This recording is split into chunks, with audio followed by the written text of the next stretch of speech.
This is a chapter on courts, crime, and correctional policy for state and local government. We'll start out talking about the court as a political institution. So usually when we think about the court, we think of it as something that's supposed to be objective. But I want you to think about the court as something that is also political in the same way in some instances as the executive branch is political or the legislative branch is political. And we think of courts as political because they resolve conflicts in society. If you remember back to the beginning of the class, the author here, our author of this textbook, is describing politics as a management of conflict. So courts are political in that they help manage conflict. Some of the most important policy decisions in our nation have been determined by courts, and one of the examples that we use often is the ending racial segregation. So that was handed down by the Supreme Court of the United States, and there was the expectation that the various parts of our government would change to accommodate that ruling. The judicial branch makes decisions in ways that are slightly different than the other branches of government. So a few of the ways that they are different in that they are passive. So courts rarely initiate policy decisions. It's not the case that people on the courts, be they justices or other folks associated with the courts, are looking out over the community or over the environment to see what's wrong. They wait for cases to come to them. And then there are special rules of access for courts. You have to participate in court through a case, through a disputing party. You have to have what they call standing, which means that the case has to be directly related to you. There are legal procedures that must occur or must happen if you intend to argue a case in court. And then there are decisions in specific cases. Courts don't always have to hear a case, and sometimes they might announce comprehensive policies that apply to many different cases through one case. The final thing is that courts are a little different in that they are supposed to be objective. The judges who sit on the court, or the justices, if we're talking about Supreme Court, are supposed to be giving appearance of objectivity. They're supposed to make it seem like they don't make decisions on the basis of who people are, or what they do, but based on the laws. We think of the United States as the world's most litigious society. That means we have a bunch of lawyers, and because we have so many lawyers, we think there is a rise in the number of lawsuits so that the lawyers have something to do, right? So if you are a lawyer and you're seeking to be successful and to earn a living, then you need to create work for yourself. So we think that the number of lawsuits has increased in correspondence with, or as it's related to, the number of lawyers increasing over time.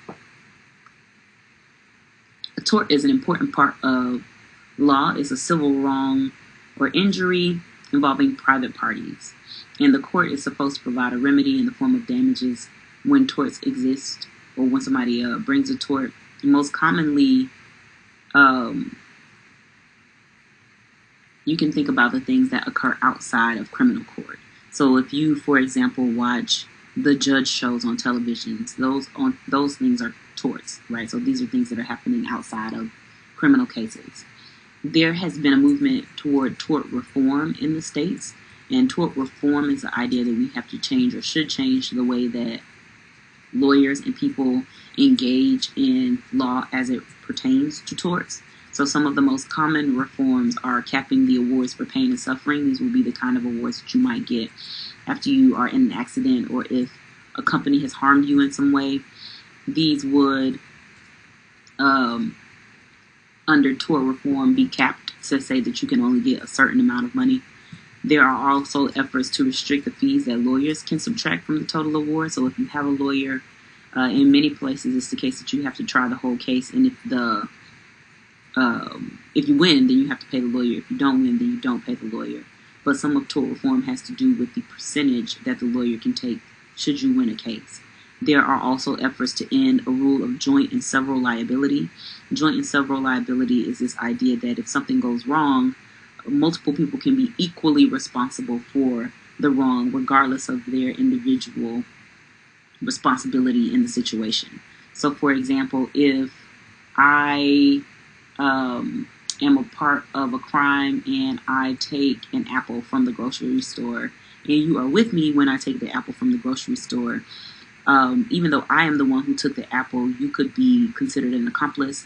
And if the grocery store wanted to sue me for the cost of the apple, they could sue me or I might have to pay $1.50 for the apple, for example. But you, by virtue of the fact that you were there, might also have to pay $1.50 for the apple, even though you were not the one who took the apple. So that's the idea of joint and several liability. And then the loser pays rule is this idea that if you lose a case, you have to pay the court fees of the other person, and you might not get what you showed up for when you decided to sue in the first place. Insurance companies, manufacturers, physicians, and hospitals like tort reform. Trial lawyers do not like tort reform.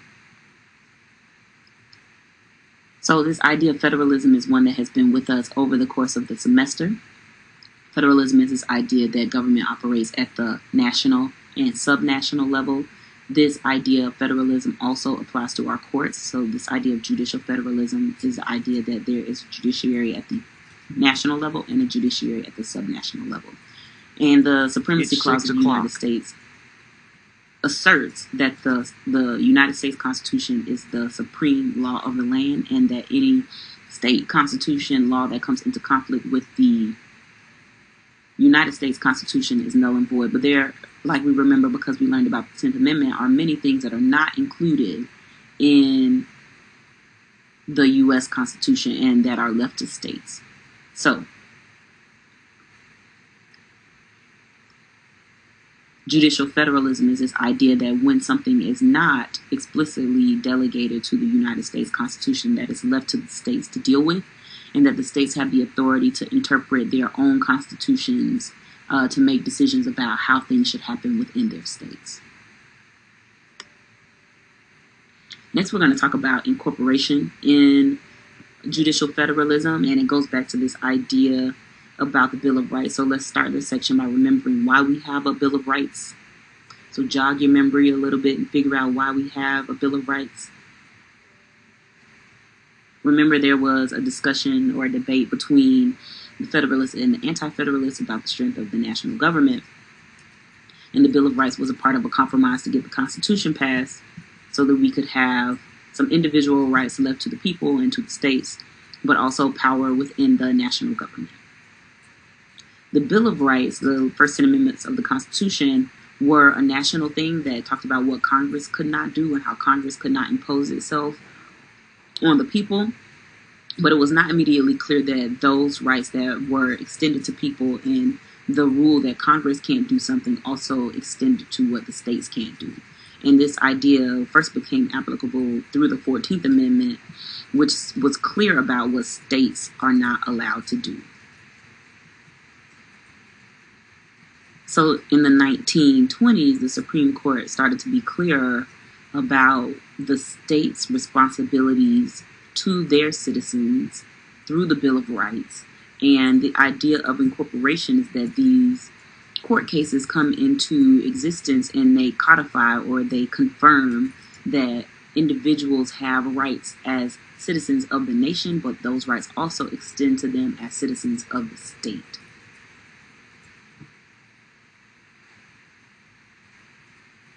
So this is a slideshow that talks about the various cases that have incorporated the Bill of Rights into the state law or have extended the rights that individuals have as a citizen of the nation and as citizens of individual states.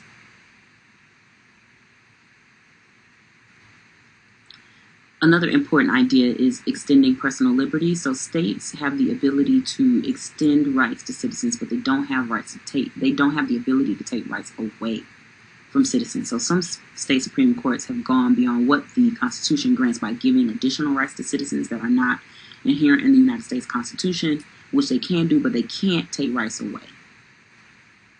One of the interesting things that I like to talk about sometimes in class is the divergence in judicial policy and what the pros and cons are between diversity of laws between the federal government and the state government. under this idea that the states might be extending some protections or some rights to citizens that are not inherent in federal law.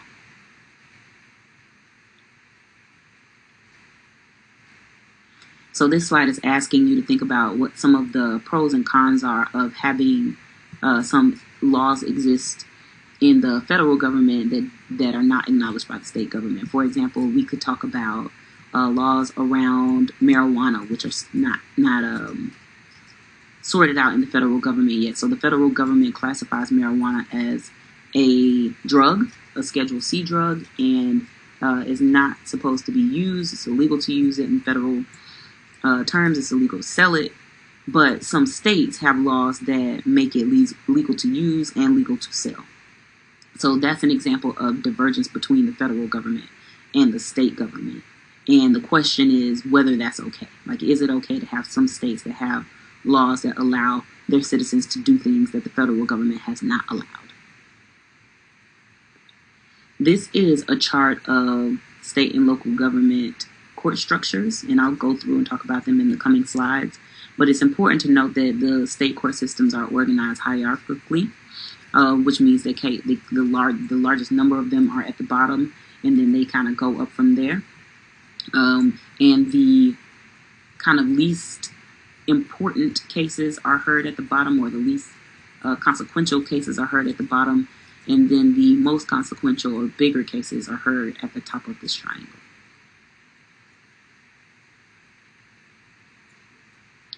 Minor courts are those courts that were at the bottom, those ones that have limited jurisdiction. So those would be like the traffic courts, the family courts, the small claim courts.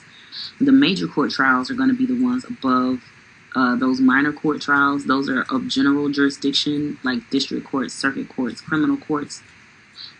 And those will be the courts that are hearing the more serious cases. About half the states have a court of appeals, which we call appellate courts, and those are in the hierarchy on top of the major trial courts. And then all the states have the court of last resort, where people can petition for their rights through appeal. Like if you petition for your rights through appeal, the highest court in the states are generally called Supreme Courts, but they're the court of last resort. They might also be called the Supreme Judicial Court or the Supreme Court of Appeals, depending on how it's listed in your state constitution. Americans have a right to counsel that stems from the 16th Amendment of the Constitution. And because of that, most of us have an idea that we have a public defender. So if we cannot afford a lawyer, one will be provided by the state. Appellate courts I just mentioned, but the appellate courts, again, are the district courts and the state Supreme Courts. And it's important to note that those courts kind of at the top of that pyramid I showed you are the places where the final say comes from in the interpretation of the state constitution. If a case gets to the top of that pyramid and the person wants to further appeal, they might have the ability to appeal to the Supreme Court of the United States. They only have the ability to appeal to the Supreme Court of the United States if they have a constitutional question. So the Supreme Court only thinks about things that are of or related to the Constitution of the United States. That's the document they're responsible for interpreting. But if the question is solely a state question, it's not about something that exists in the United States Constitution, then the court of last resort, the Supreme Court in the state, will have the final say on that issue. There are 5 methods for appointing judges to their positions in states. And those include partisan election, nonpartisan election, appointment by the governor, legislative selection, and appointment retention elections. In an appointment, the judges get their job from the governor. And usually we think about this as a way to insulate judges from political winds. Another way that judges get their job is through an interim appointment. So if there's a vacancy for some reason on the bench, then judges can be appointed to those positions. Sometimes they can be appointed regardless of the method that happens in the state by default. There might be elections for judge. So the election process can either be partisan, where the judge has to declare a party affiliation, or it can be nonpartisan, where the judge does not declare a party affiliation. The last way that judges can get their jobs is through appointment retention. In an appointment retention plan, the governor of a state appoints a person to the judicial bench, and they hold the position for a specified period of time. After that period of time has passed, usually that period is about 1 year, then the judge's name is placed on a nonpartisan ballot, and the voters of the state can decide whether or not to keep that judge in office. If the citizens decide to keep the judge, then the judge gets to serve out the full term. If the citizens decide not to keep the judge, then the judge is removed from office. This is another kind of system that folks think make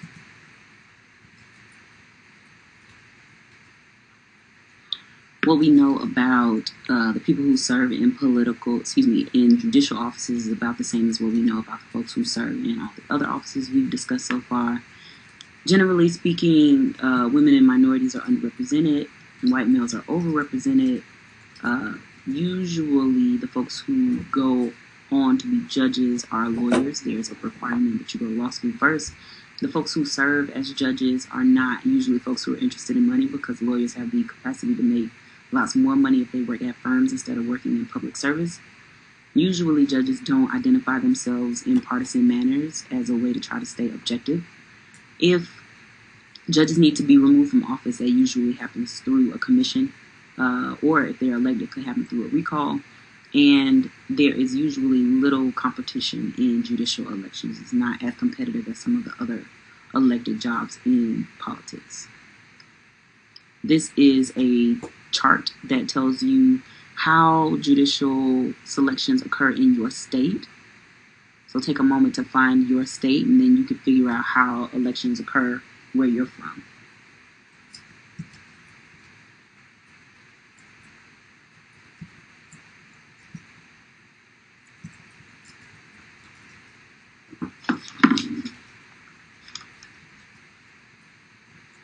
Trial courts have a great degree of discretion over the judicial procedures in criminal and civil cases. The judges have latitude in their approval of plea bargains. A plea bargain is an agreement that a person can make to suggest or admit that they committed a crime in exchange for lesser charges. Supreme courts usually focus on economic litigation. Less than a third of the cases are about criminal appeals in state Supreme Courts. There is a bit of partisanship in courts, and the way that partisanship manifests differs between Democratic and Republican judges in state Supreme Courts, usually with Democrats favoring individual or government agencies against business.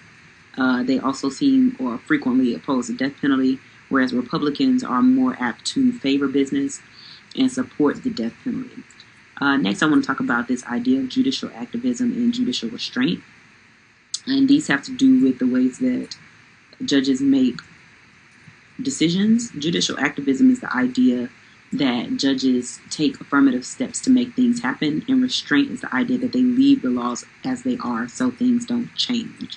So again, judicial activism is defined as making new laws through judicial interpretation of the laws in the Constitution, whereas judicial restraint is a self-imposed limit on courts to defer to the legislative intent if they're thinking about statutory laws, or to previous court decisions if they are thinking about that.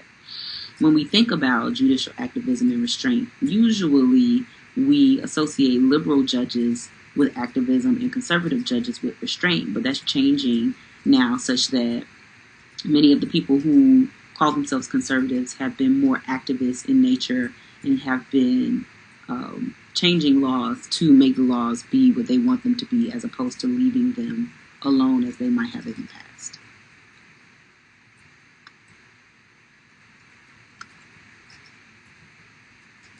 This next section is on crime in the states. So we'll go through a few slides about that, and then we will be done for the chapter.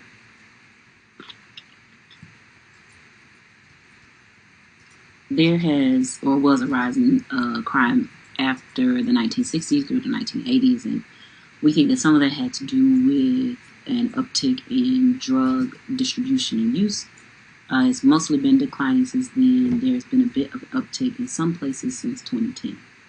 There's some variation among states. Usually in states that have more people in them and more mobile people in them, there is more crime than there is in places that have fewer people and fewer mobile people. Most of the crime, when we talk about juvenile crime, is committed by 15 to 17-year-olds. So these people are like almost adults, but not exactly adults. When we think about hate crimes, we think there are about 260 annually. They represent about 1% of crimes in the nation, although it could be the case that we should expect that number to rise as it's been reported as folks begin to react to the Obama presidency and white supremacists start to show themselves a little bit more than they have in the past. It's also the case that we don't really have a true sense of what the crime rates are because people who experience crime do not always report that crime. So there's a separate survey that kind of tries to get a sense of victimization rates as separate from crime rates, which are actually reported by police in terms of arrest. There are 800,000 full-time sworn police officers, thousands and thousands or tens of thousands of local police departments, county sheriffs, and so on, as you see listed here. Police culture is an important part of law enforcement, and it has to do with the way the police react to individuals they encounter and the attitudes that they bring to their work. Many of them distrust people, and some of that distrust shows up in the way that they do their work. Many of the officers or many of the people in law enforcement think about or deal with other factors that contribute to reducing crime that have to do with not just increasing the number of police on the streets, but dealing with other kinds of things. So when we deal with poverty, when we deal with education, when we confront issues of race, then it's easier for us to reduce crime than to just, in some instances, put more police on the street. Community policing is this idea that police officers will be proactive instead of just reactive. So what it means to be reactive is that police officers only show up when things are bad. And what it means to be proactive is that police officers are integrated members of the community who will be in the community trying to learn about the folks who live there, such that when things do go wrong, they have some sense of who these people are outside of tragic events. Police sometimes participate in crackdowns where they try to beef up their actions against various segments of society. Sometimes these things work, sometimes they don't. Whether they work will have to do with the support that they get from communities and whether the community wants to help the police do this kind of work. The concept of broken windows is a theory that the crime rates overall can be reduced if there is strict enforcement of laws against petty offenses, under the assumption that petty offenses for individuals will turn into bigger offenses. This was employed in New York in the 1990s. They believe that this is one of the reasons that the crime rate fell in that area. On the other side, people argue that this is one of the reasons that many people ended up in jail who might not have or ended up in jail in ways that they might not have if police officers weren't taking care of these petty offenses. So there are kind of two ways to think about that. Citizen action has risen over the past decade. This includes people being a part of their own patrol groups or trying to have town watches and these kinds of things to reduce crime levels. Again, as most of the things are in this chapter, this is debatable. In some senses, this works out well. If you're Trayvon Martin, not so much as when it came time for George Zimmerman to account for his behavior. He noted almost immediately that he was a part of the town watch in that community, which turned out to be untrue. Police efficiency has to do with the clearance rates and not the convictions for what's happening in communities. Most crimes remain unsolved, especially property crimes. So the clearance rates are for arrest and not for convictions. And that clearance rates in terms of police efficiency in terms of how well police are doing with their jobs is not judged based on what actually happens, but judged based on arrest and initial interactions. The prosecutor in a community is the person who is acting on behalf of the government in a criminal case, or enforcing policies enacted by the legislature or the governors.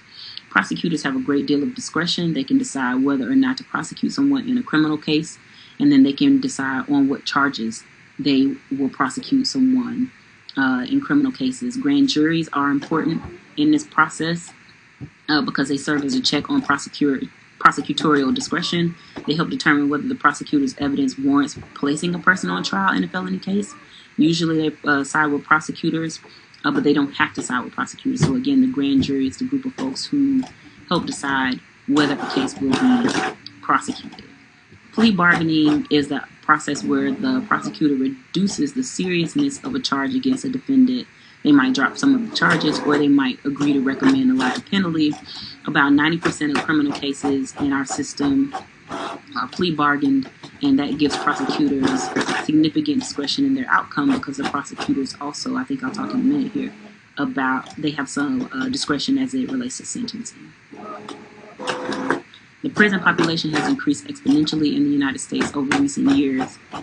Prison populations are generally reflective of the crime rate in the state. Mandatory minimum sentences enacted by state legislatures also add to the increased prison populations. There is an increasing idea that prison and punishment is not the best way to help people navigate society, and that rehabilitation is a better way. So there's a trend away from punishment. There have been some problems with rehabilitation, so it's not always successful. Over 80% of the felonies that are committed by repeat offenders. So we have to think about ways to rehabilitate in ways that will not encourage folks to go back. In sentencing, there's a trend in state legislatures to enact determinate sentences in order to limit sentencing discretion of judges. That basically means that there is a standard sentence for each activity. And if you are found guilty of an activity, you automatically get some kind of sentence. There's a trend away from this determinate kind of sentencing due to prison overcrowding. Prison overcrowding is unfortunate. It's a bad situation because it leads to kind of a tough time. It leads to increased crime inside the prison. It leads, we think, to recidivism in some instances. It leads to unsanitary conditions. So prison overcrowding is problematic for a number of reasons, and one of the things we think is driving this prison overcrowding is this mandatory sentencing that was happening before. As a way to try to relieve overcrowded prisons, states are turning to early release efforts. In early release efforts, if you do X, then you will be released early. So if you are on good behavior, or you do something else as it is specified in your state, then you might be released early from prison. The 85% solution is this idea that felons have to serve at least 85% of their sentence. This is designed to assuage the concerns of people who believe that releasing folks on early sentencing guidelines is soft on crime. So the counter to that is that the felons can be released early but have to serve at least 85% of their sentences. There are some debates in communities about building more prisons and about the cost of building new prisons, and how the cost of building new prisons, if state governments are zero sum, if we spend more money on building new prisons, that's money we're not spending on other things. So there are great debates about the cost of building new prisons and keeping prisoners in jail, and trying to balance who should be in jail and how we protect society with making sure that we don't have an inordinate amount of prisons, or that we don't have folks in jail who shouldn't be. 3 strikes and you're out is popular with the public, but is also problematic for the idea of overcrowding prisons. This is the idea that if you go to jail or prison twice, the third time you go, you will have to stay for life. So that was a thing that was, I think, most popular in California, but has been in decreasing popularity since the 1990s. Probation and parole, whether it's effective, is a discussion that folks are having. The evidence is mixed. These are community-based systems where people who are no longer in prison serve a partially free sentence in their communities and have to check in with law enforcement officials with some kind of regularity to be sure that things are going as they should.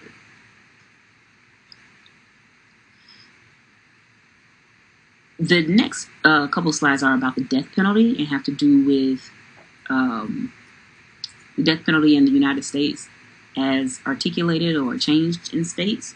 So in 1972, the Supreme Court banned death penalty as it was being used.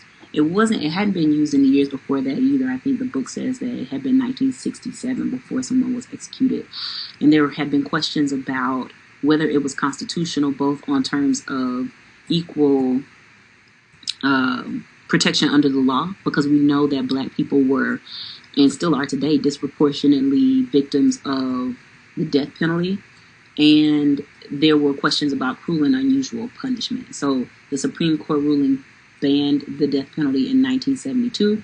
It was reinstated in 1976 once states rewrote the laws to ensure more fairness and did things like created double trials before people could be sentenced to death. There have been evolutions in the death penalty. There is no death penalty for mentally challenged and no death penalty for juveniles. In recent years, there have been few executions, about 40 to 50 annually.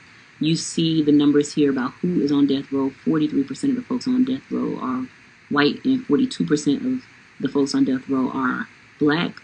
You know that Black people only make up about 12% of the population, so the fact that there is parity between the races on death row suggests that there is an undue amount of attention to minorities in the death penalty sentencing. All states but Nebraska use lethal injection as their mode of execution. As of late, there have been attempts to try to get people off death row using new technology to determine whether or not these folks actually committed crimes.